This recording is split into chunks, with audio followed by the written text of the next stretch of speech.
Welcome to Heavenly Bedtime, a meditative Bible reading to help you calm your mind and gently drift to sleep. If you enjoy Heavenly Bedtime and would like to help support me, there's a couple different ways you can do so. You can become a member on my Buy Me a Coffee page, or you can make a one-time donation on Buy Me a Coffee, or through PayPal. You can find links to both of those in the show notes. You can also find me on Instagram at heavenly_podcast, where I post about the episodes. It also helps me a lot to simply leave a rating and review and share the show with someone you think would benefit from listening.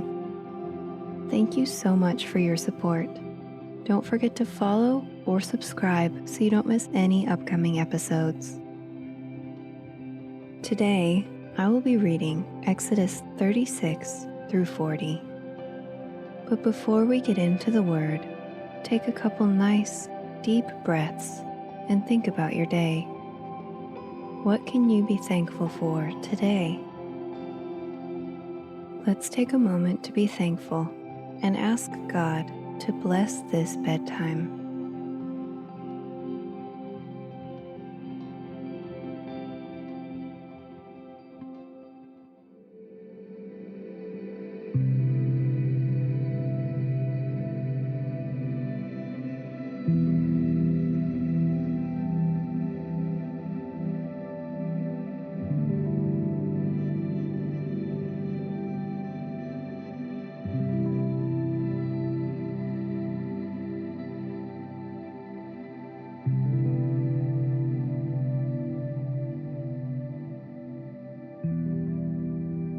The Lord has gifted Bezalel and Oholiab and the other skilled craftsmen with wisdom and ability to perform any task involved in building the sanctuary. Let them construct and furnish the tabernacle just as the Lord has commanded. So Moses summoned Bezalel and Oholiab and all the others who were specially gifted by the Lord and were eager to get to work. Moses gave them the materials donated by the people of Israel as sacred offerings for the completion of the sanctuary. But the people continued to bring additional gifts each morning. Finally, the craftsmen who were working on the sanctuary left their work. They went to Moses and reported, "The people have given more than enough materials to complete the job the Lord has commanded us to do." So Moses gave the command, and this message was sent through the camp. "Men and women, don't prepare any more gifts for the sanctuary. We have enough." So the people stopped bringing their sacred offerings. Their contributions were more than enough to complete the whole project. The skilled craftsmen made 10 curtains of finely woven linen for the tabernacle. Then Bezalel decorated the curtains with blue, purple, and scarlet thread, and with skillfully embroidered cherubim. All 10 curtains were exactly the same size, 42 feet long and 6 feet wide. 5 of these curtains were joined together to make one long curtain, and the other 5 were joined to make one second long curtain. He made 50 loops of blue yarn and put them along the edge of the last curtain in each set. The 50 loops along the edge of one curtain matched the 50 loops along the edge of the other curtain. Then he made 50 gold clasps and fastened the long curtains together with the clasps. In this way, the tabernacle was made of one continuous piece. He made 11 curtains of goat hair cloth to serve as a tent covering for the tabernacle. These 11 curtains were all exactly the same size, 45 feet long and 6 feet wide. Bezalel joined 5 of these curtains together to make one long curtain, and the other 6 were joined to make a second long curtain. He also made 50 bronze clasps to fasten the long curtains together. In this way, the tent covering was made of one continuous piece. He completed the tent covering with a layer of tanned ram skins and a layer of fine goatskin leather. For the framework of the tabernacle, Bezalel constructed frames of acacia wood. Each frame was 15 feet high and 27 inches wide, with 2 pegs under each frame. All the frames were identical. He made 20 of these frames to support the curtains on the south side of the tabernacle. He also made 40 silver bases, 2 bases under each frame, with the pegs fitted securely into the bases. For the north side of the tabernacle, he made another 20 frames, with their 40 silver bases, 2 bases under each frame. He made 6 frames for the rear, the west side of the tabernacle, along with 2 additional frames to reinforce the rear corners of the tabernacle.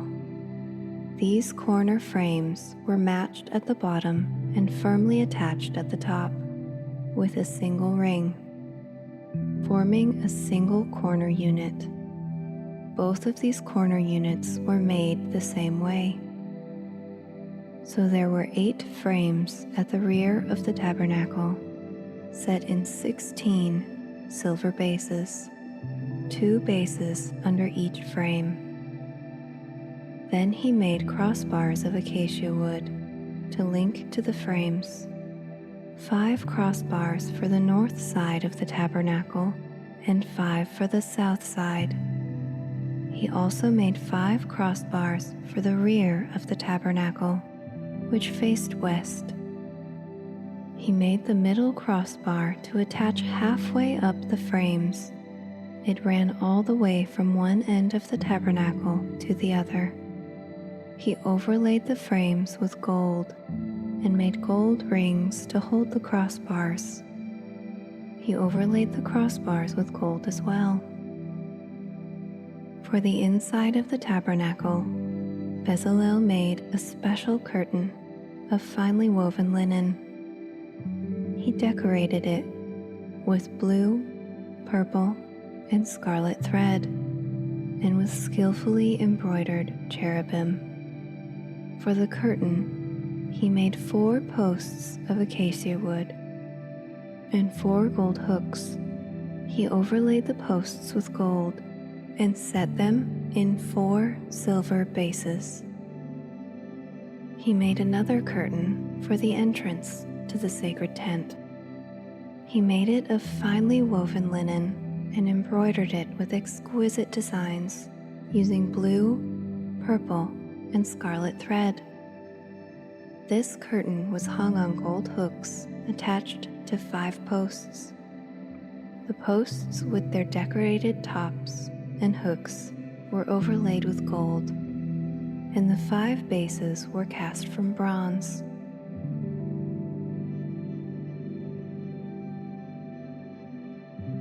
Next, Bezalel made the ark of acacia wood, a sacred chest 45 inches long, 27 inches wide, and 27 inches high.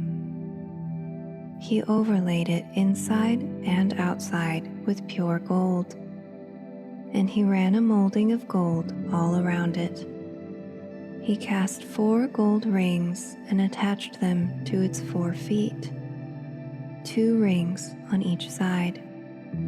Then he made poles from acacia wood and overlaid them with gold. He inserted the poles into the rings at the sides of the ark to carry it. Then he made the ark's cover, the place of atonement, from pure gold. It was 45 inches long and 27 inches wide. He made 2 cherubim from hammered gold and placed them on the 2 ends of the atonement cover. He molded the cherubim on each end of the atonement cover, making it all one piece of gold. The cherubim faced each other and looked down on the atonement cover. With their wings spread above it, they protected it. Then Bezalel made the table of acacia wood, 36 inches long, 18 inches wide, and 27 inches high. He overlaid it with pure gold and ran a gold molding around the edge. He decorated it with a 3-inch border all around, and he ran a gold molding along the border. Then he cast 4 gold rings for the table and attached them at the 4 corners next to the 4 legs. The rings were attached near the border to hold the poles that were used to carry the table. He made these poles from acacia wood and overlaid them with gold. Then he made special containers of pure gold for the table: bowls, ladles, jars, and pitchers, to be used in pouring out liquid offerings. Then Bezalel made the lampstand of pure hammered gold. He made the entire lampstand and its decorations of one piece: the base, center stem, lamp cups, buds, and petals. The lampstand had 6 branches going out from the center stem, 3 on each side. Each of the 6 branches had 3 lamp cups shaped like almond blossoms, complete with buds and petals. The center stem of the lampstand was crafted with 4 lamp cups shaped like almond blossoms, complete with buds and petals. There was an almond bud beneath each pair of branches where the 6 branches extended from the center stem, all made of one piece. The almond buds and branches were all of one piece with the center stem, and they were hammered from pure gold. He also made 7 lamps for the lampstand, lamp snuffers, and trays, all of pure gold. The entire lampstand, along with its accessories, was made from 75 pounds of pure gold. Then Bezalel made the incense altar of acacia wood. It was 18 inches square and 36 inches high, with horns at the corners carved from the same piece of wood as the altar itself. He overlaid the top, sides, and horns of the altar with pure gold, and he ran a gold molding around the entire altar. He made 2 gold rings and attached them on opposite sides of the altar below the gold molding to hold the carrying poles. He made the poles of acacia wood and overlaid them with gold. Then he made the sacred anointing oil and the fragrant incense, using the techniques of a skilled incense maker.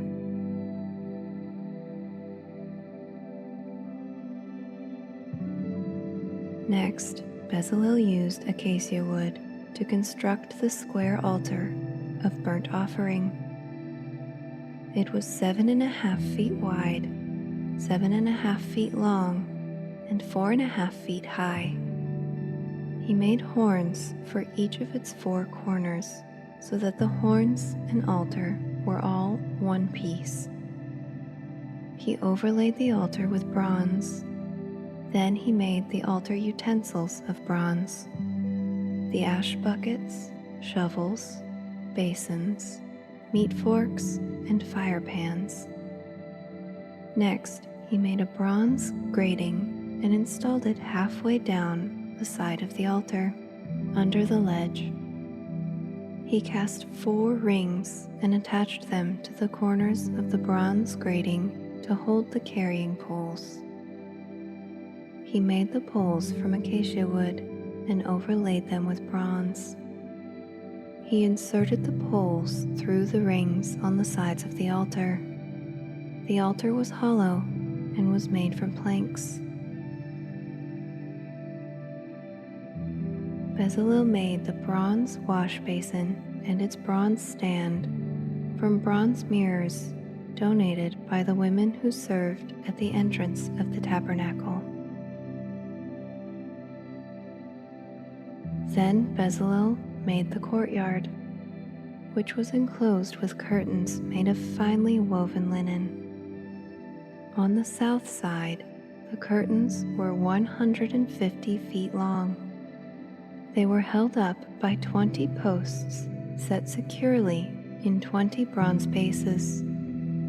He hung the curtains with silver hooks and rings. He made a similar set of curtains for the north side, 150 feet of curtains held up by 20 posts, set securely in bronze bases. He hung the curtains with silver hooks and rings. The curtains on the west end of the courtyard were 75 feet long, hung with silver hooks and rings, and supported by 10 posts set into 10 bases. The east end, the front, was also 75 feet long. The courtyard entrance was on the east end, flanked by 2 curtains. The curtain on the right side was 22.5 feet long and supported by 3 posts set into 3 bases. The curtain on the left side was also 22.5 feet long and was supported by 3 posts set into 3 bases. All the curtains used in the courtyard were made of finely woven linen. Each post had a bronze base, and all the hooks and rings were silver. The tops of the posts of the courtyard were overlaid with silver, and the rings to hold up the curtains were made of silver. He made the curtain for the entrance to the courtyard of finely woven linen, and he decorated it with beautiful embroidery in blue, purple, and scarlet thread. It was 30 feet long, and its height was 7.5 feet, just like the curtains on the courtyard walls. It was supported by 4 posts, each set securely in its own bronze base. The top of the posts were overlaid with silver, and the hooks and rings were also made of silver. All the tent pegs used in the tabernacle and courtyard were made of bronze. This is an inventory of the materials used in building the tabernacle of the covenant. The Levites compiled the figures as Moses directed, and Ithamar, son of Aaron the priest, served as recorder. Bezalel, son of Uri, grandson of Hur, of the tribe of Judah, made everything just as the Lord had commanded Moses. He was assisted by Oholiab, son of Ahisamach, of the tribe of Dan, a craftsman expert at engraving, designing, and embroidering with blue, purple, and scarlet thread on fine linen cloth. The people brought special offerings of gold, totaling 2,193 pounds, as measured by the weight of the sanctuary shekel. This gold was used throughout the tabernacle. The whole community of Israel gave 7,545 pounds of silver, as measured by the weight of the sanctuary shekel. This silver came from the tax collected from each man registered in the census. The tax is 1 bekah, which is half a shekel, based on the sanctuary shekel. The tax was collected from 603,550 men who had reached their 20th birthday. The 100 bases for the frames of the sanctuary walls and for the posts supporting the inner curtain required 7,500 pounds of silver, about 75 pounds for each base. The remaining 45 pounds of silver was used to make the hooks and rings and to overlay the tops of the posts. The people also brought as a special offering 5,310 pounds of bronze, which was used for casting the bases for the posts at the entrance to the tabernacle, and for the bronze altar with its bronze grating and all the altar utensils. Bronze was also used to make the bases for the posts that supported the curtains around the courtyard, the bases for the curtain at the entrance of the courtyard, and the tent pegs for the tabernacle and the courtyard.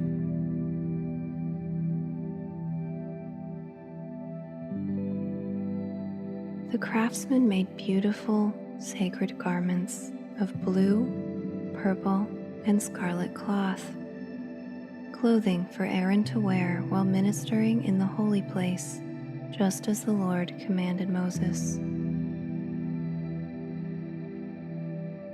Bezalel made the ephod of finely woven linen and embroidered it with gold and with blue, purple, and scarlet thread. He made gold thread by hammering out thin sheets of gold and cutting it into fine strands. With great skill and care, he worked it into the fine linen with the blue, purple, and scarlet thread. The ephod consisted of 2 pieces, front and back, joined at the shoulders with the 2 shoulder pieces.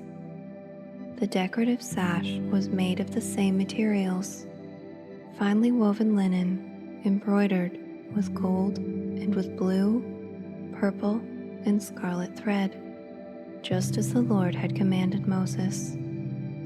They mounted the 2 onyx stones in settings of gold filigree.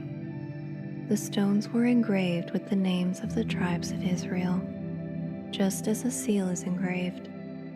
He fastened these stones on the shoulder pieces of the ephod as a reminder that the priest represents the people of Israel.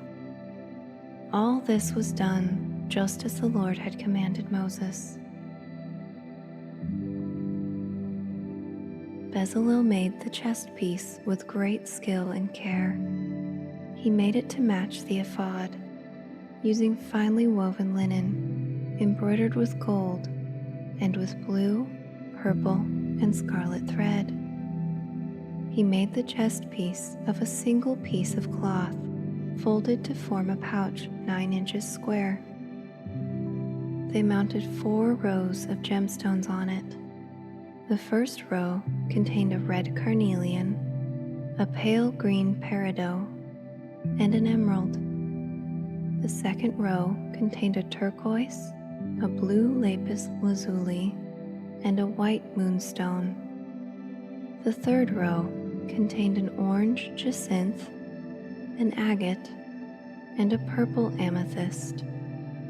The fourth row contained a blue-green beryl, an onyx, and a green jasper. All these stones were set in gold filigree. Each stone represented one of the 12 sons of Israel, and the name of that tribe was engraved on it like a seal. To attach the chest piece to the ephod, they made braided cords of pure gold thread. They also made 2 settings of gold filigree and 2 gold rings, and attached them to the top corners of the chest piece. They tied the 2 gold cords to the rings on the chest piece. They tied the other ends of the cords to the gold settings on the shoulder pieces of the ephod. They made 2 gold rings and attached them to the inside edges of the chest piece next to the ephod. Then they made 2 more gold rings and attached them to the front of the ephod, below the shoulder pieces, just above the knot where the decorative sash was fastened to the ephod. They attached the bottom rings of the chest piece to the rings of the ephod with blue cords. In this way, the chest piece was held securely to the ephod above the decorative sash.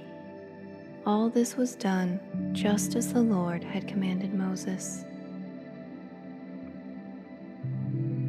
Bezalel made the robe that is worn with the ephod from a single piece of blue woven cloth, with an opening for Aaron's head in the middle of it. The opening was reinforced with a woven collar so it would not tear. They made pomegranates of blue, purple, and scarlet yarn and attached them to the hem of the robe. They also made bells of pure gold and placed them between the pomegranates along the hem of the robe, with bells and pomegranates alternating all around the hem. This robe was to be worn whenever the priest ministered before the Lord, just as the Lord had commanded Moses. They made tunics for Aaron and his sons from fine linen cloth. The turban and the special head coverings were made of fine linen, and the undergarments were also made of finely woven linen. The sashes were made of finely woven linen and embroidered with blue, purple, and scarlet thread, just as the Lord had commanded Moses. Finally, they made the sacred medallion, the badge of holiness, of pure gold. They engraved it like a seal with these words, "Holy to the Lord." They attached the medallion with a blue cord to Aaron's turban, just as the Lord had commanded Moses. And so, at last, the tabernacle was finished. The Israelites had done everything just as the Lord had commanded Moses, and they brought the entire tabernacle to Moses. The sacred tent with all its furnishings, clasps, frames, crossbars, posts, and bases, the tent coverings of tanned ram skins and fine goatskin leather, the inner curtain to shield the Ark of the Covenant and its carrying poles, the Ark's cover, the place of atonement, and the table and its utensils, the bread of the presence, the pure gold lampstand with its symmetrical lamp cups and its accessories, and the olive oil for lighting, the gold altar, the anointing oil and fragrant incense, the curtain for the entrance of the sacred tent, the bronze altar, the bronze grating and its carrying poles and utensils, the wash basin with its stand, the curtains for the walls of the courtyard, the posts and their bases, the curtains for the entrance to the courtyard, the ropes and tent pegs, all the furnishings to be used in worship at the tabernacle, the beautifully stitched garments for the priests to wear while ministering in the holy place, the sacred garments for Aaron the priest, and the garments for his sons to wear as they minister as priests. So the people of Israel followed all the Lord's instructions to Moses. Then Moses inspected all their work. When he found it had been done just as the Lord had commanded him, he blessed them.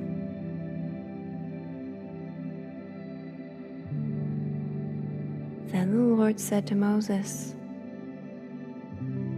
"Set up the tabernacle on the first day of the new year. Place the Ark of the Covenant inside, and install the inner curtain to enclose the Ark within the most holy place. Then bring in the table and arrange the utensils on it, and bring in the lampstand and set up the lamps. Place the gold incense altar in front of the Ark of the Covenant. Then hang the curtain at the entrance of the tabernacle.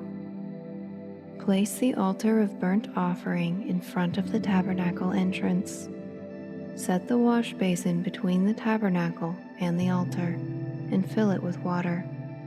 Then set up the courtyard around the outside of the tent, and hang the curtain for the courtyard entrance. Take the anointing oil and anoint the tabernacle and all its furnishings to consecrate them and make them holy. Anoint the altar of burnt offering and its utensils to consecrate them. The altar will become absolutely holy. Next, anoint the wash basin and its stand to consecrate them. Present Aaron and his sons at the entrance of the tabernacle and wash them with water.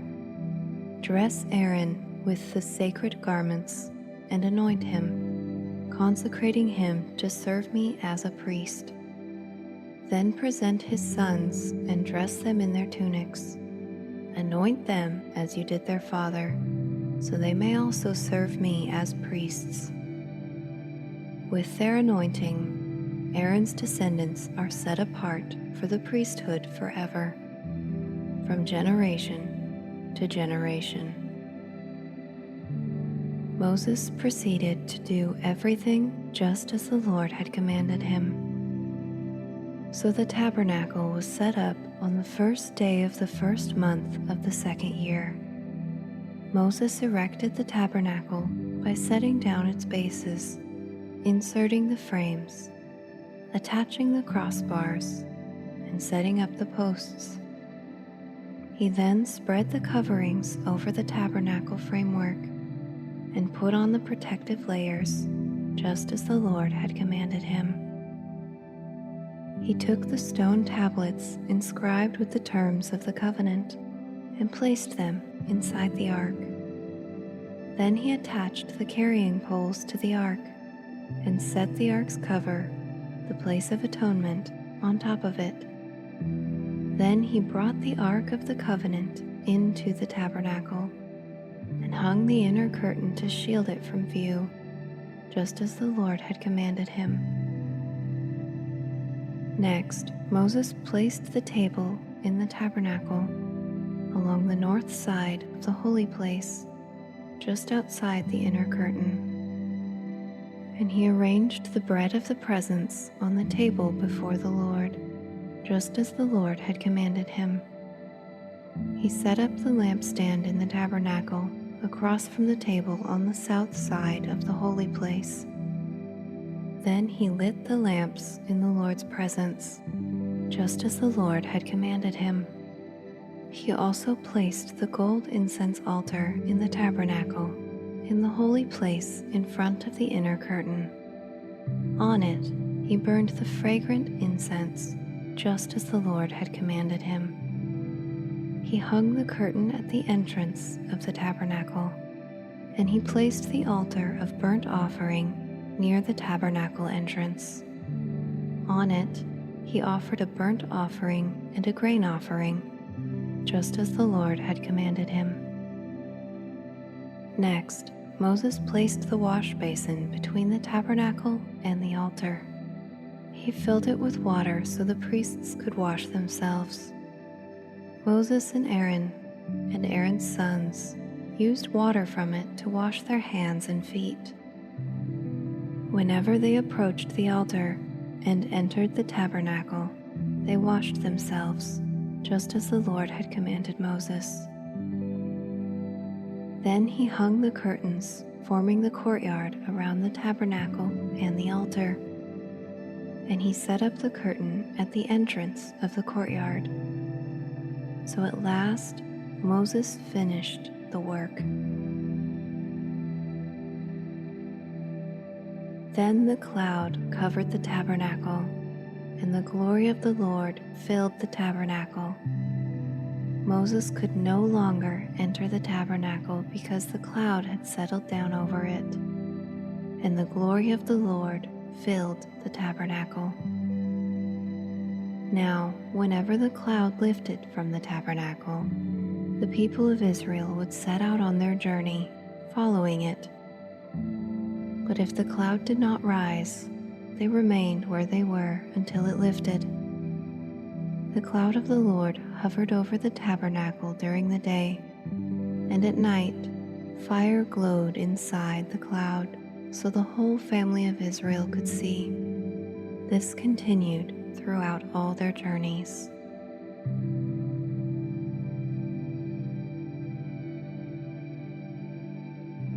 Thank you for listening. I hope you have blessed dreams.